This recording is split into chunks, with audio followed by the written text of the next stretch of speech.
दोस्तों, हमारे इस इनफाइनाइट यूनिवर्स में, इस अनंत ब्रह्मांड में आज तक हम जहाँ पर भी गए हैं और जितने भी इस यूनिवर्स के पार्ट को खोजा है और इस पूरे अनंत ब्रह्मांड में हर जगह मैटर मौजूद है। अब वो मैटर कोई भी टाइप का हो सकता है। वो डार्क मैटर भी हो सकता है, वो नॉन बेरियोनिक मैटर भी हो सकता है, बेरियोनिक मैटर भी हो सकता है, एंटी मैटर भी हो सकता है और नेगेटिव मैटर भी हो सकता है। अब नेगेटिव मैटर के ऊपर हम अलग से हम किसी और वीडियो में बात करेंगे।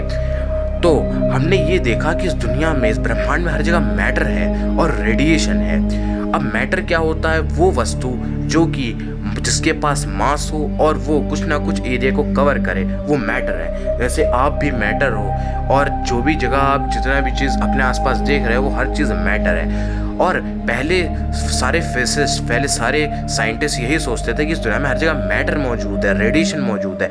लेकिन फिर क्वांटम फील्ड थ्योरी आई और स्ट्रिंग फील्ड थ्योरी आई, जिसने हमें ये बताया कि इस दुनिया में हर जगह क्वांटम फील्ड्स मौजूद है, जिसमें एक सर्टेन फ्रिक्वेंसी, जिसमें एक सर्टेन वाइब्रेशंस पर सेकंड देने पर नए नए पार्टिकल्स का जन्म होता है। जैसे इलेक्ट्रॉन फील्ड में एक सर्टेन फ्रिक्वेंसी देने पर, सर्टेन वाइब्रेशंस एक सेकंड में देने पर इलेक्ट्रॉन का जन्म होता है। वहीं सर्टेन फ्रिक्वेंसी न्यूट्रिनो फील्ड में देने पर न्यूट्रिनो का जन्म होता है। ऐसे बहुत सारे पार्टिकल्स का ऐसे ही जन्म होता है। तो ये पता हमें क्वांटम फील्ड थ्योरी ने, और स्ट्रिंग फील्ड थ्योरी भी यही कहती है, जो कि क्वांटम फील्ड थ्योरी का एक पार्ट है। और जब मैटर को बहुत सारे लोग एक्सप्लेन कर रहे थे तो उनके मन में बहुत ज़्यादा इच्छा जाग रही थी कि हम मैटर के सबसे सूक्ष्म पार्टिकल को देखें और हम मैटर को भी तोड़ते जाएं कि आखिर मैटर बना किससे है।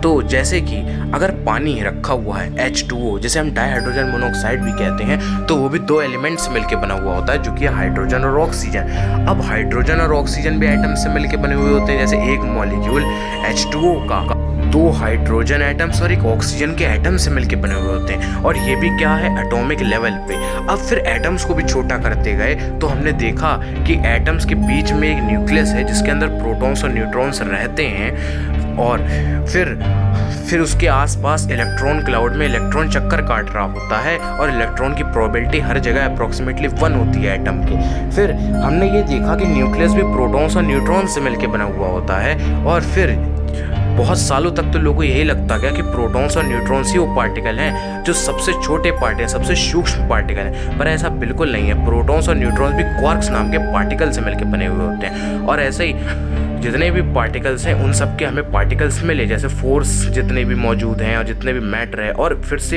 एक चीज़ बनी जो कि है standard model of particle physics, जिसमें हमें ये बताया जाता है कि इस दुनिया में मैटर और फोर्स भी कुछ पार्टिकल्स से मिलकर बने हुए होते हैं, जिन्हें हम फर्मियंस और बोसॉन्स कहते हैं। अब दोस्तों, ये जो पार्टिकल्स होते हैं ये दो पार्टिकल्स के टाइप से मिलकर बने हुए होते हैं। पहला होता है फर्मियंस, जो कि मैटर का निर्माण करते हैं, और दूसरे होते हैं बोसॉन्स, जो कि फोर्स कैरियर्स होते हैं, उनका निर्माण करते हैं। जैसे कि ग्लूऑन्स जो होते हैं वो स्ट्रॉन्ग न्यूक्लियर फोर्स का निर्माण करते हैं, वहीं फोटॉन्स इलेक्ट्रोमैग्नेटिक फोर्स के लिए जिम्मेदार होते हैं। जैसे अगर चुंबक रखा है, मैग्नेट रखा हुआ है, और वो दूसरे मैग्नेट को इसलिए अट्रैक्ट कर रहा है क्योंकि उनमें फोटॉन्स का आदान प्रदान हो रहा है, फोटॉन्स एक दूसरे से इंटरचेंज हो रहे हैं, आदान प्रदान हो रहा है, उनका आदान प्रदान हो रहा है। तो यहाँ पर फर्मियंस जो होते हैं वो मैटर का निर्माण करते हैं, वो पार्टिकल्स होते हैं जो कि मैटर का निर्माण करते हैं, और बोसॉन्स वो पार्टिकल्स होते हैं जो कि फोर्स कैरियर के पार्टिकल्स होते हैं। फिर दोस्तों, फर्मियंस को भी दो भाग में डिवाइड किया गया है, जो कि है क्वार्क्स और लेप्टॉन्स। और ये क्वार्क्स जो होते हैं वो भी 6 प्रकार के होते हैं, up, charm, top, down, strange, bottom. और लेप्टॉन्स भी 6 टाइप के होते हैं, 6 टाइप्स के होते हैं, electron, muon, tau, electron neutrino, muon neutrino और ताउ न्यूट्रिनो। ये क्वार्क्स जो होते हैं ये दोस्तों स्टेबल नहीं होते, ये अनस्टेबल होते हैं, और ये एक दूसरे से कंबाइन होकर स्टेबल हो जाते हैं और नए नए पार्टिकल्स का निर्माण करते हैं। जैसे कि 2 डाउन क्वार्क और एक डाउन क्वार्क, 2 अप क्वार्क और एक डाउन क्वार्क जब एक दूसरे के पास आ जाते हैं तो प्रोटॉन का निर्माण करते हैं। वहीं अगर 2 डाउन क्वार्क और एक अप क्वार्क अगर सामने आ जाते हैं, एक दूसरे से कंबाइन हो जाते हैं, तो वो न्यूट्रॉन का निर्माण करते हैं। और ये जितने भी लेप्टॉन्स होते हैं इन्हें ये स्टेबल होते हैं, इन्हें कोई भी आपस में कंबाइन होकर नए पार्टिकल नहीं बनाते, ये पूरी तरह स्टेबल होते हैं। और ये जो आप 4 पार्टिकल देख रहे हैं, gluon, photon, Z boson, W boson, ये सब जो होते हैं ये फोर्स कैरियर के पार्टिकल होते हैं। जहाँ ग्लूऑन स्ट्रॉन्ग न्यूक्लियर फोर्स का पार्टिकल होता है, फोटॉन इलेक्ट्रोमैग्नेटिक फोर्स का फोर्स कैरियर होता है, और W and Z boson weak nuclear force के पार्टिकल होते हैं। इसमें एक और पार्टिकल आता है जिसे ग्रेविटोन कहते हैं, जो कि ग्रेविटी का माना जाता है, पर अभी तक वो एक्सपेरिमेंटली वेरीफाइड नहीं हुआ है। अभी तक ग्रेविटोन को कोई खोज नहीं पाया है, लेकिन माना जाता है कि ग्रेविटी का जो पार्टिकल है वो ग्रेविटोन है।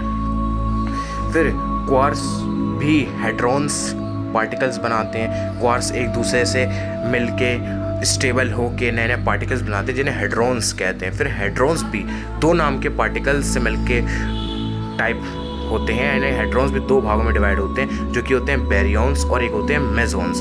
बैरियॉन्स वो पार्टिकल्स होते हैं जो कि 3 क्वार्क्स से मिलकर बने हुए होते हैं। जैसे प्रोटॉन 3 क्वार्क्स से मिलकर बना हुआ होता है, 2 अप क्वार्क और 1 डाउन। वहीं न्यूट्रॉन भी बैरियॉन्स में ही आता है, जो कि 2 डाउन क्वार्क और 1 अप क्वार्क से मिलकर बना हुआ होता है।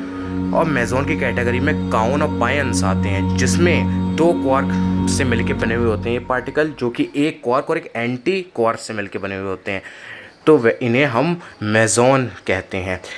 तो यहाँ पर ये जो है ये standard model of particle physics है, जो कि हमें ये बताता है कि इस दुनिया में जितनी भी चीज़ें हैं उन सब का एक पार्टिकल होता है, यानी कि उन सबको बनाने वाला एक पार्टिकल ही होता है। जैसे मैटर का फर्मियंस होते हैं, जो फोर्स कैरियर जितने फोर्स कैरियर होते हैं, हमारे 4 फंडामेंटल फोर्सेस है, ग्रेविटेशनल फोर्स, इलेक्ट्रोमैग्नेटिक फोर्स या लॉरेंट्ज़ फोर्स भी कहते हैं, जिसका फॉर्मूला होता है Q into E vector plus Q into V vector cross B vector. तो इसे लॉरेंट्ज़ फोर्स भी कहते हैं, इलेक्ट्रोमैग्नेटिक फोर्स। तीसरा होता है स्ट्रॉन्ग न्यूक्लियर फोर्स और चौथा होता है वीक न्यूक्लियर फोर्स। ये जितने भी फोर्स कह रहे हैं इन सब के खुद के भी पार्टिकल्स होते हैं, यानी कि standard model of particle physics हमें हर चीज़ के बारे में एक्सप्लेन करता है कि कौन सा चीज़, चाहे वो मैटर हो चाहे वो फोर्स हो, उन सब के कौन कौन से कंस्टिट्यूएंट पार्टिकल्स हैं।